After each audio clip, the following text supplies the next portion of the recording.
Hi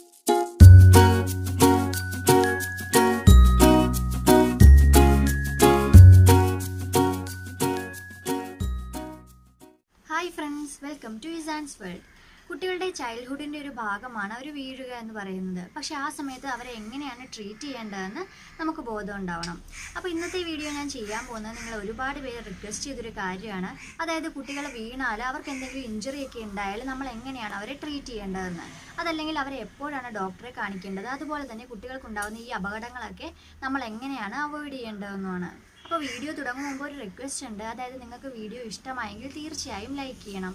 അതുപോലെ തന്നെ നിങ്ങൾ ആദ്യമായിട്ടാണ് എൻ്റെ ചാനൽ കാണുന്നതെങ്കിൽ ഒന്ന് സബ്സ്ക്രൈബ് ചെയ്തേക്കുക. സബ്സ്ക്രൈബ് ബട്ടൻ്റെ അടുത്തുള്ള ആ കുഞ്ഞു ബെൽ ബട്ടൺ കൂടി ഒന്ന് പ്രസ് ചെയ്താൽ ഞാൻ പുതിയ പുതിയ വീഡിയോസ് ഇടുമ്പോൾ നിങ്ങൾക്ക് നോട്ടിഫിക്കേഷൻ ലഭിക്കും. അപ്പോൾ ഞാൻ നേരത്തെ പറഞ്ഞ പോലെ തന്നെ കുട്ടികളുടെ ചൈൽഡ്ഹുഡിൻ്റെ ഒരു ഭാഗമാണ് അവരുടെ വീഴുക എന്ന് പറയുന്നത്. കാരണം അവർ വീണാണ് അവർ നീന്താനും മുട്ടുകുത്തി നടക്കാനും അതുപോലെ നടക്കാനും ഓടാനും ചാടാനും എല്ലാം പഠിക്കുന്നത് ചെറിയ ചെറിയ വീഴ്ചകളിലൂടെയാണ്. അങ്ങനെ ആ ചെറിയ ചെറിയ വീഴ്ചകളൊന്നും കാര്യമാക്കാനില്ല. പക്ഷേ ആ വീഴ്ച വലുതാകുമ്പോഴും അതുപോലെ തന്നെ കുട്ടികൾക്ക് എന്തെങ്കിലും ഇഞ്ചുറി ഉണ്ടാകുമ്പോഴുമാണ് നമ്മൾ പേടിക്കേണ്ടത്. സാധാരണയായി കുട്ടികളുടെ ടിഷ്യൂസ് എന്ന് പറയുന്നത് വേഗം റീജനറേറ്റ് ചെയ്യുന്നതാണ്. അതുകൊണ്ട് തന്നെ കുട്ടികൾക്ക് എന്തെങ്കിലും ഇഞ്ചറീസോ അതുപോലെ തന്നെ ചെറിയ ചെറിയ ഫ്രാക്ചേഴ്സ് ഒക്കെ ഉണ്ടായാലും വേഗം അത് ഭേദമാകും. അതുപോലെ തന്നെ മുതിർന്നവരെ അപേക്ഷിച്ച് കുട്ടികളുടെ ബോൺസ് ഒക്കെ വളരെ ഫ്ലെക്സിബിൾ ആണ്. അപ്പോൾ കുട്ടികൾ ഈ നീന്തുമ്പോഴും നടക്കുമ്പോഴും ഒക്കെ ചെറുതായിട്ടൊന്ന് വീണാൽ അവർക്കൊന്നും തന്നെ സംഭവിക്കില്ല. അതല്ല ഒരു 3 ഫീറ്റിന് മുകളിൽ, അതായത് കട്ടിലിൽ നിന്നൊക്കെ വീഴുമ്പോഴാണ് നമ്മൾ കൂടുതലായിട്ടും ശ്രദ്ധ കൊടുക്കേണ്ടത്. ഒരു 2 തൊട്ട് 2.5 വയസ്സ് പ്രായം വരെ കുട്ടികൾ എപ്പോഴും വീണുകൊണ്ടേയിരിക്കും. കാരണം അതൊരു ഗ്രോത്തിൻ്റെ ഒരു ഭാഗമാണ്. അവർ ബാലൻസ് ചെയ്യാനും അവർ തനിയെ നടക്കാനും ഒക്കെ തുടങ്ങുമ്പോൾ അവർ വീണേ പറ്റുള്ളൂ. അതുകൊണ്ട് തന്നെ നമ്മൾ എപ്പോഴും ഒരു കണ്ണ് അവർക്ക് മേലുണ്ടാവണം. അതായത് നമ്മൾ എപ്പോഴും അവരെ ശ്രദ്ധിക്കണം. നമ്മളിപ്പോൾ ഒരു സേഫ് സോണിലാണെന്ന് കരുതിയാലും നമ്മളൊന്ന് ശ്രദ്ധിച്ചേക്കുക അവരെ. അതായത് അവരെ നമ്മൾ സേഫായിട്ട് കളിക്കാനുള്ളൊരു സ്ഥലത്താണ് ഇരുത്തിയേക്കുന്നതെങ്കിൽ നമ്മൾ ഇടയ്ക്കിടയ്ക്ക് അവരൊന്ന് ശ്രദ്ധിക്കണം അവരെന്താ ചെയ്യുന്നതെന്നൊക്കെ. കാരണം കുട്ടികളുടെ കാര്യത്തിൽ അവർ എപ്പോൾ വേണേലും അവർ വീഴാനും അതുപോലെ തന്നെ അവർക്ക് ഇഞ്ചറി ഉണ്ടാവാനും ഒക്കെയുള്ള ചാൻസ് വളരെയധികം കൂടുതലാണ്. ഇപ്പോൾ നിങ്ങൾക്ക് എല്ലാവർക്കും എക്സ്പീരിയൻസ് ഉണ്ടാവും. എനിക്ക് തോന്നുന്നത് ഓൾമോസ്റ്റ് എല്ലാ പാരൻസിനും തന്നെ കുട്ടികളുടെ ഈ വീഴ്ച ഫേസ് ചെയ്യേണ്ടി വന്നിട്ടുണ്ടെന്നാണ്. ഇപ്പോൾ എനിക്കുണ്ടായ അനുഭവം പറഞ്ഞാൽ തന്നെ വാവയ്ക്ക് ഒരു 7-8 മാസം ഉള്ളപ്പോൾ വാവനെയും കൊണ്ട് ഞാൻ കട്ടിലേക്ക് കിടക്കുമായിരുന്നു രാത്രി. വാവയെ ഞാനും മാത്രമേ ഉള്ളായിരുന്നു. എനിക്കൊരു ഓവർ കോൺഫിഡൻസ് ഉണ്ടായിരുന്നു. അതായത് വാവ ജസ്റ്റ് ഒന്ന് അനങ്ങിയാൽ പോലും ഞാൻ അറിയുമെന്ന്. പക്ഷേ ആ സമയത്ത് എന്തോ ആ ദിവസം ഞാൻ അറിഞ്ഞില്ല. പെട്ടെന്നൊരു കരച്ചിൽ കേട്ടാണ് ഞാൻ നോക്കുമ്പോൾ വാവ താഴത്ത് കിടക്കുവാണ്. ശരിക്കും ഹൃദയം തകർന്നു പോകുന്ന ഒരു എക്സ്പീരിയൻസ് ആയിരുന്നു അത്. കാരണം നമ്മുടെ കുട്ടി വീഴുമ്പോൾ നമുക്ക് ഒട്ടും സഹിക്കാൻ പറ്റില്ല അല്ലേ. അപ്പോൾ ഞാൻ നോക്കുമ്പോൾ വാവ നിലത്ത് കിടക്കുവാണ്, ഉച്ചത്തിൽ കരയുവാണ്. രാത്രിയാണ്, 3 മണി സമയമാണ്. ഞാൻ വേഗം ലൈറ്റൊക്കെ ഇട്ട് നോക്കുമ്പോൾ വാവയുടെ ചുണ്ടിൽ ചെറുതായിട്ട് ചോര പൊടിഞ്ഞിട്ടുണ്ട്. അതുപോലെ തന്നെ തലയൊക്കെ ഇടിച്ചിട്ടുണ്ട്. എന്താ ചെയ്യേണ്ടതെന്ന് അറിയാണ്ട് കുറച്ച് നേരം ഒന്ന് പാനിക്കായിപ്പോയി. അതായത് ഒന്ന് ഞാൻ സ്റ്റക്കായിപ്പോയി. ഇപ്പോൾ എന്താ ചെയ്യേണ്ടത്? ആദ്യത്തെ എക്സ്പീരിയൻസ് ആണ്. വാവ വീണു, നമുക്ക് ഒട്ടും സഹിക്കാൻ പറ്റില്ല അല്ലേ. അപ്പോൾ നിങ്ങൾക്കും അതുപോലെയുള്ള എക്സ്പീരിയൻസ് ഒക്കെ ഉണ്ടായിട്ടുണ്ടാവും. അപ്പോൾ ആ സമയത്ത് നമ്മൾ എങ്ങനെയാണ് അത് ഫേസ് ചെയ്യേണ്ടത്? അപ്പോൾ ഇങ്ങനെയുള്ള ഇഞ്ചറീസും അതുപോലെ കുട്ടികളുടെ തല മുട്ടുമ്പോഴും ചെറിയ ചെറിയ കട്ട്സും വൂൺസും ഒക്കെ ഉണ്ടാകുമ്പോഴും ഒക്കെ നമ്മൾ അവരെ എങ്ങനെ കെയർ ചെയ്യണമെന്നാണ് ഞാൻ പറയാൻ പോകുന്നത്. അപ്പോൾ ആദ്യമായിട്ട് തന്നെ ഞാൻ പറയാൻ പോകുന്നത് ബ്രൂയിസസിനെ കുറിച്ചാണ്. അതായത് കുട്ടികൾ എവിടെയെങ്കിലും മുട്ടി അവരുടെ തലയിൽ മുഴ പോലെ ഉണ്ടാവില്ലേ, അതിനെക്കുറിച്ചാണ് ഞാൻ പറയാൻ പോകുന്നത്. അപ്പോൾ കുട്ടികളുടെ കാര്യം എന്ന് പറഞ്ഞാൽ അവരെപ്പോഴും തട്ടി മുട്ടിയൊക്കെയാണ് നടക്കുന്നത്. അതായത് അവർ നീന്താൻ തുടങ്ങുമ്പോൾ കൈ തെന്നി അവർ താഴെ വീണ് അവരുടെ തല മുട്ടാൻ സാധ്യതയുണ്ട്. അതുപോലെ തന്നെ അവർ പതിയെ പിടിച്ചെണീക്കുമ്പോഴും മേശയിലും കട്ടിലേലും ഒക്കെ മുട്ടാൻ സാധ്യതയുണ്ട്. അതുപോലെ തന്നെ അവർ കട്ടിലിൻ്റെ അടിയിൽ കയറിപ്പോവും. അങ്ങനെ ഓൾ ടൈം അവരുടെ തല മുട്ടാനുള്ള സാധ്യതയൊക്കെ വളരെയധികം കൂടുതലാണ്. അപ്പോൾ കുട്ടികൾ അങ്ങനെ തട്ടവും മുട്ടും ഒക്കെ ചെയ്യുവാണെങ്കിൽ അവരുടെ തല മുഴച്ചു വരുവാണ്, അല്ലെങ്കിൽ ബ്ലൂ അല്ലെങ്കിൽ നീല കലർന്ന കറുപ്പ് നിറത്തിലൊക്കെ അവരുടെ ആ മുഴ കാണപ്പെടുകയൊക്കെ ചെയ്യുവാണെങ്കിൽ നമ്മൾ എന്താ ചെയ്യേണ്ടതെന്ന് വെച്ചാൽ ആദ്യം കുറച്ച് ഐസ് എടുക്കുക. അതിനുശേഷം അതൊരു കോട്ടൺ തുണിയിൽ പൊതിഞ്ഞതിന് ശേഷം കുട്ടികളുടെ ആ മുഴ പോലെ വന്ന ഭാഗത്ത് പതിയെ വെച്ചു കൊടുക്കുക. അങ്ങനെ പല പ്രാവശ്യം വെച്ച് കഴിയുമ്പോൾ ആ മുഴ പതിയെ താഴും. മണിക്കൂറിലൊരു 3-4 മിനിറ്റ് വീതം നമുക്കിത് ചെയ്യാവുന്നതാണ്. അപ്പോൾ അങ്ങനെ പല പ്രാവശ്യം ചെയ്യുമ്പോൾ എന്താണേലും കുട്ടികളുടെ ആ ഭാഗത്ത് കുട്ടികൾക്ക് നല്ലൊരു ആശ്വാസം ലഭിക്കും. അതുപോലെ തന്നെ കുട്ടികളുടെ ആ മുഴച്ചു വന്ന ഭാഗം താഴ്ന്നു പോവുകയും ചെയ്യും. അങ്ങനെ ആ ഐസ് കൊണ്ട് അങ്ങനെ കംപ്രസ് ചെയ്തതിന് ശേഷം മുഴ താന്നതിന് ശേഷം നമുക്ക് ഏതെങ്കിലും ഓയിൻമെൻറ്റ് പുരട്ടാവുന്നതാണ്. ഏത് ഓയിൻമെൻ്റ് ആണെന്ന് ചോദിച്ചാൽ നിങ്ങളിപ്പോൾ അടുത്ത തവണ നിങ്ങൾ ഡോക്ടറെ കൺസൾട്ട് ചെയ്യുമ്പോൾ വെറുതെ ആണെങ്കിലും ഒരു ഓയിൻമെൻറ്റ് വാങ്ങി വെക്കുക. നമുക്ക് എപ്പോഴാണ് അങ്ങനെ ഒരു സിറ്റുവേഷൻ വരുന്നതെന്ന് പറയാൻ പറ്റില്ലല്ലോ. മാക്സിമം നമ്മൾ ആ സിറ്റുവേഷൻസിനെയൊക്കെ അവോയ്ഡ് ചെയ്യാൻ ശ്രമിക്കുക. പക്ഷേ അങ്ങനെ ഒരു സിറ്റുവേഷൻ നമുക്ക് ഫേസ് ചെയ്യേണ്ടി വന്നാൽ നമുക്ക് എന്തെങ്കിലുമൊക്കെ ചെയ്യണമല്ലോ. അതുകൊണ്ട് തന്നെ ആ ഓയിൻമെൻറ്റ് ഡോക്ടറുടെ അടുത്തുനിന്ന് ചോദിച്ച് വാങ്ങി വെക്കുക. അതിനുശേഷം അങ്ങനെ ഒരു അവസ്ഥ നമുക്ക് വരുവാണെങ്കിൽ, വരാതിരിക്കട്ടെ, അങ്ങനെ വരുവാണെങ്കിൽ മാത്രം അത് ആ ഓയിൻമെൻറ്റ് അങ്ങനെ പുരട്ടി കൊടുക്കുക. അങ്ങനെ ചെയ്യുമ്പോൾ തന്നെ കുട്ടികൾക്ക് നല്ല ആശ്വാസം ലഭിക്കും. അതുപോലെ തന്നെ ആ ബ്ലൂ ഓർ ബ്ലാക്ക് കളറൊക്കെ മാറിയില്ലെങ്കിൽ നിങ്ങൾക്ക് കോക്കനട്ട് ഓയിലോ അല്ലെങ്കിൽ നാൽപ്പാമര തൈലോ ഒക്കെ നിങ്ങൾക്ക് പുരട്ടാവുന്നതാണ്. ആ മുഴച്ചു വന്നതിൻ്റെ അവിടെ എന്തെങ്കിലും ബ്ലാക്കോ ബ്ലൂവോ കളറൊക്കെ ഉണ്ടെങ്കിൽ അത് മാറാനായിട്ട്. ഇനി നിങ്ങൾ ഈ കോൾഡ് കംപ്രസ് ചെയ്തിട്ടും അതുപോലെ തന്നെ ഓയിൻമെൻ്റ് ഒക്കെ പുരട്ടി കൊടുത്തിട്ടും കുട്ടി നിർത്താതെ കരയുവാണെങ്കിൽ നിങ്ങൾ എന്തായാലും ഒരു ഡോക്ടറെ കൺസൾട്ട് ചെയ്യണം. കുട്ടികൾക്ക് വേറെ എന്തെങ്കിലും ബുദ്ധിമുട്ടുണ്ടായിട്ടായിരിക്കും കുട്ടികൾ അങ്ങനെ കരയുന്നത്. അപ്പോൾ നിങ്ങൾ എന്താണെങ്കിലും പിന്നെ വെയിറ്റ് ചെയ്യേണ്ട കാര്യമില്ല, ഹോം റെമഡീസ് ഒന്നും ചെയ്യേണ്ടതില്ല, നിങ്ങൾ അപ്പോൾ തന്നെ ഡോക്ടറെ കൺസൾട്ട് ചെയ്യണം. ഇനി രണ്ടാമത്തേതെന്ന് പറഞ്ഞാൽ ചെറിയ ചെറിയ കട്ട്സ് ആണ്. ഇപ്പോൾ കുട്ടികൾക്ക് കട്ട്സ് ഉണ്ടാകുന്നതിൻ്റെ ചാൻസ് എന്ന് പറഞ്ഞാൽ കുട്ടികൾ എന്തെങ്കിലും അവരുടെ കളിപ്പാട്ടത്തിലൊക്കെ തൊടുമ്പോഴോ അല്ലെങ്കിൽ അവരെവിടെയെങ്കിലുമൊക്കെ ചെന്ന് പിടിക്കുമ്പോഴോ അവർക്ക് ചെറിയ ചെറിയ കട്ട്സ് ഒക്കെ ഉണ്ടാവാനുള്ള സാധ്യതയുണ്ട്. അപ്പോൾ അങ്ങനെ ആ ചെറിയ മുറിവുണ്ടാകുമ്പോൾ നിങ്ങൾ എന്താ ചെയ്യേണ്ടതെന്ന് വെച്ചാൽ ആദ്യം നിങ്ങളുടെ കൈ നന്നായിട്ട് വാഷ് ചെയ്യുക. നിങ്ങൾ വാഷ് ചെയ്യാത്ത കൈ കൊണ്ട് കുട്ടികളുടെ ആ കട്ട്സിൽ തൊടുവാണെങ്കിൽ തീർച്ചയായും ഇൻഫെക്ഷൻ വരാനുള്ള സാധ്യതയുണ്ട്. അപ്പോൾ ആ കട്ട്സിനേക്കാളും കൂടുതൽ അത് കോംപ്ലിക്കേഷൻ ആയേക്കാം. അപ്പോൾ നിങ്ങൾ എന്താണെങ്കിലും കുട്ടികളുടെ ആ കട്ട്സിൽ ഹാൻഡിൽ ചെയ്യുമ്പോൾ നിങ്ങൾ എന്താണെങ്കിലും കൈ നന്നായിട്ട് വാഷ് ചെയ്യണം. അതിനുശേഷം ഒരു നല്ല ഉണങ്ങിയ കോട്ടൺ തുണി കൊണ്ട് ആ കട്ടിൽ നന്നായിട്ട് പ്രസ് ചെയ്ത് പിടിക്കുക. അങ്ങനെ ആ മുറിവിൽ അങ്ങനെ പ്രസ് ചെയ്ത് പിടിക്കുമ്പോൾ എന്താണെങ്കിലും ചോര വരുന്നത് നിൽക്കും. അങ്ങനെ ആ ബ്ലഡ് നിന്നില്ലെങ്കിൽ മാത്രം നിങ്ങൾ ഡോക്ടറെ കൺസൾട്ട് ചെയ്യുക.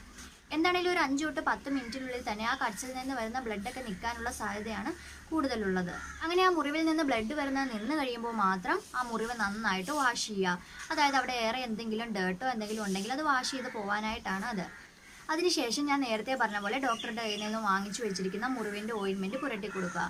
ഒരു 3-4 ദിവസം കൊണ്ട് തന്നെ ആ മുറിവ് നന്നായിട്ട് ഭേദമാവുന്നതാണ്. അതിനുശേഷം ഞാൻ നേരത്തെ പറഞ്ഞതുപോലെ കോക്കനട്ട് ഓയിലോ അല്ലെങ്കിൽ നാൽപ്പാമരാതി തൈലോ ഒക്കെ നിങ്ങൾക്ക് പുരട്ടി കൊടുക്കുക, ആ കട്ട്സിൻ്റെ പാടുകളൊക്കെ മായാനായിട്ട്.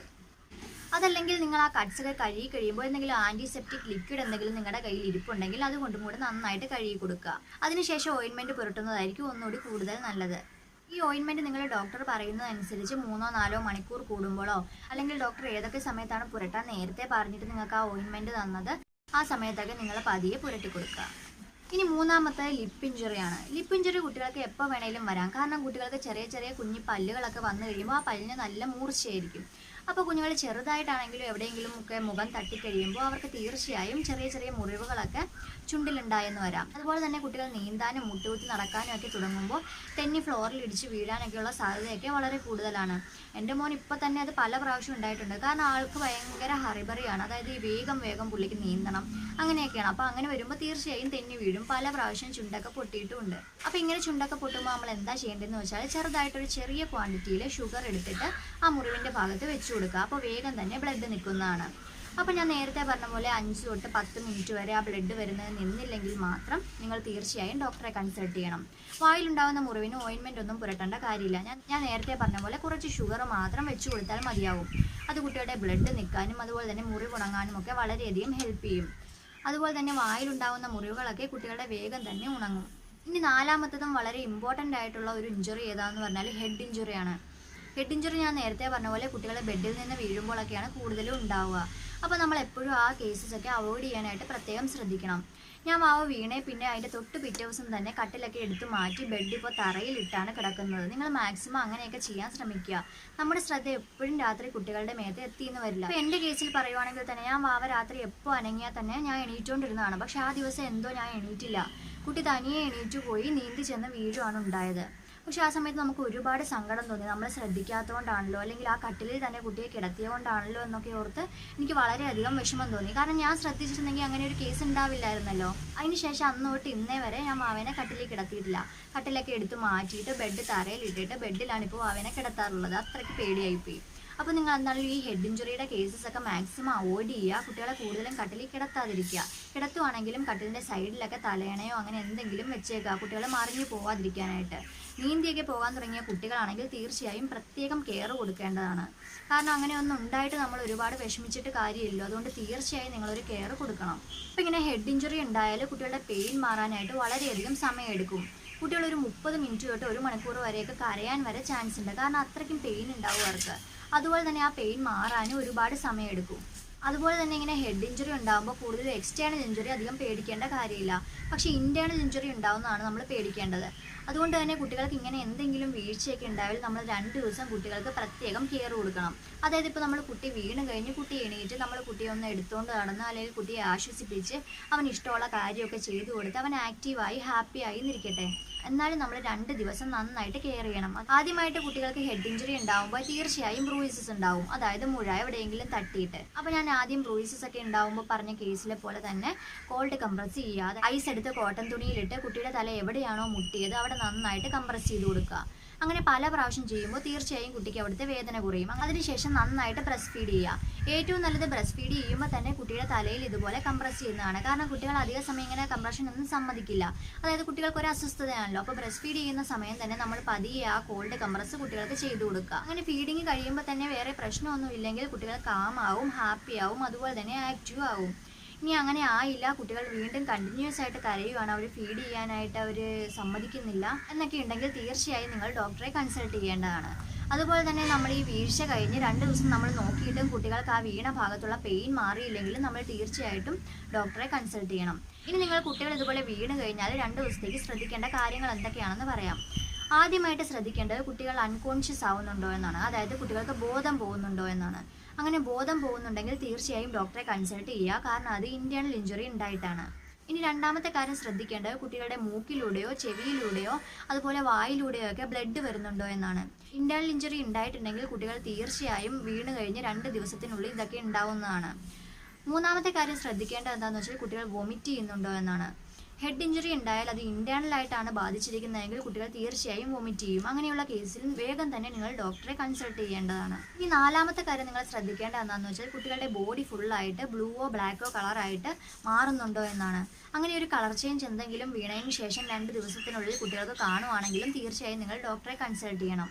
ഇനി ലാസ്റ്റായിട്ട് നിങ്ങൾ ശ്രദ്ധിക്കേണ്ടത് കുട്ടികൾക്ക് എന്തെങ്കിലും സ്പീച്ച് ഇഷ്യൂസ് ഉണ്ടോ എന്നാണ്. അതായത് കുട്ടികൾ വീഴുന്നവരെ നന്നായിട്ടാണ് സംസാരിച്ചുകൊണ്ടിരുന്നത്, വീണതിന് ശേഷം കുട്ടികൾ സംസാരിക്കുന്നതിലും എന്തെങ്കിലും വ്യത്യാസമുണ്ടെങ്കിൽ നിങ്ങൾ തീർച്ചയായും ഡോക്ടറെ കൺസൾട്ട് ചെയ്യണം. അതുപോലെ തന്നെ കുട്ടികൾ ആ വീണ സ്ഥലത്ത് പെയിൻ ഉണ്ടെന്നും പറഞ്ഞ് വീണ്ടും കരയുവാണെങ്കിൽ നിങ്ങൾ ഡോക്ടറെ തീർച്ചയായും കൺസൾട്ട് ചെയ്യണം. ഈ കേസസിലൊക്കെ നമ്മൾ തീർച്ചയായും കുട്ടികൾക്ക് കൂടുതൽ കെയർ കൊടുക്കേണ്ടതാണ്. അപ്പോൾ ഈ 4 കേസസിൻ്റെ കാര്യമാണ് എനിക്ക് നിങ്ങളോട് കൂടുതലായിട്ടും പറയാനുള്ളത്. കാരണം ഈ 4 കേസസാണ് ഞാൻ എൻ്റെ ജീവിതത്തിൽ ഫേസ് ചെയ്തിട്ടുള്ളത് വാവയുടെ കാര്യത്തിൽ. ഇനി നിങ്ങൾ തീർച്ചയായും ഡോക്ടറെ കാണേണ്ട കേസസ് എന്തൊക്കെയാണെന്ന് വെച്ചാൽ മേജർ ഇഞ്ചറീസ് ഉണ്ടാവുക, അതുപോലെ തന്നെ കൂടുതലായിട്ട് കട്ട്സ് അതായത് മുറിവുണ്ടാവുക, അതുപോലെ തന്നെ പൊള്ളലുണ്ടാവുക. ഈ കേസസിലൊക്കെ നിങ്ങൾ എന്തായാലും തീർച്ചയായും വേഗം തന്നെ ഡോക്ടറെ കൺസൾട്ട് ചെയ്യണം. ചെറിയ പൊള്ളലാണ് കുട്ടിക്ക് ഉണ്ടായിരിക്കുന്നതെങ്കിൽ ആ പൊള്ളിയ ഭാഗത്ത് ചെറുതായിട്ട് തേൻ തേച്ച് കൊടുത്താൽ അത് വേഗം തന്നെ മാറുന്നതാണ്. അപ്പോൾ ഞാൻ നേരത്തെ പറഞ്ഞ പോലെ കുട്ടികളുടെ വളർച്ചയുടെ ഭാഗമാണ് അവരുടെ വീഴ്ച എന്ന് പറയുന്നത്. കുട്ടികളെ വീണുകൊണ്ടേയിരിക്കും. പക്ഷെ നമ്മൾ തീർച്ചയായും ഒരു കെയർ കുട്ടികളുടെ കാര്യത്തിൽ കൊടുത്തിട്ടേ ഇരിക്കണം. നമ്മളിപ്പോൾ അടുക്കളയിൽ ജോലി ചെയ്യുകയാണെങ്കിൽ നമ്മൾ ഏത് കാര്യം ചെയ്യുകയാണെങ്കിലും ഒരു കണ്ണ് എപ്പോഴും കുട്ടിയുടെ മേൽ ഉണ്ടാവുന്നതാണ് ഏറ്റവും നല്ലത്. കാരണം കുട്ടികൾ എന്ത് ചെയ്തുകൊണ്ടിരുന്നാലും അവിടെ ഒരു ചെറിയ അപകടം ഉണ്ടാവാനുള്ള ചാൻസ് ഒക്കെ വളരെ കൂടുതലാണ്. കുട്ടികളുടെ കാര്യമായതുകൊണ്ട് നമ്മൾ എപ്പോഴും പ്രത്യേകം ശ്രദ്ധ കൊടുക്കണം. അപ്പോൾ ഞാൻ ഇന്നത്തെ വീഡിയോ വൈൻഡപ്പ് ചെയ്യുകയാണ്. നിങ്ങൾക്ക് ഈ വീഡിയോ ഇഷ്ടമായെങ്കിൽ തീർച്ചയായും ലൈക്ക് ചെയ്യുക. നിങ്ങളുടെ അഭിപ്രായങ്ങളും സംശയങ്ങളും കമൻറ്റ് ചെയ്യുക. അതുപോലെ തന്നെ ഈ വീഡിയോ ആർക്കെങ്കിലും ഉപകാരപ്രദമാണെന്ന് തോന്നുന്നുണ്ടെങ്കിൽ ഒന്ന് ഷെയർ ചെയ്തേക്കുക. അതുപോലെ തന്നെ ഇതുപോലെയുള്ള ഉപകാരപ്രദമായ വീഡിയോസൊക്കെ കിട്ടുന്നതിന് വേണ്ടി ചാനൽ തീർച്ചയായും സബ്സ്ക്രൈബ് ചെയ്യുക. സബ്സ്ക്രൈബ് ബട്ടൻ്റെ അടുത്തുള്ള ആ കുഞ്ഞു ബെൽ ബട്ടൺ കൂടി ഒന്ന് പ്രസ് ചെയ്താൽ ഞാൻ പുതിയ വീഡിയോസ് ഇടുമ്പോൾ നിങ്ങൾക്ക് നോട്ടിഫിക്കേഷൻ ലഭിക്കും. അപ്പോൾ അടുത്ത വീഡിയോയിൽ കാണും വരെ ബൈ ബൈ, ടേക്ക് കെയർ.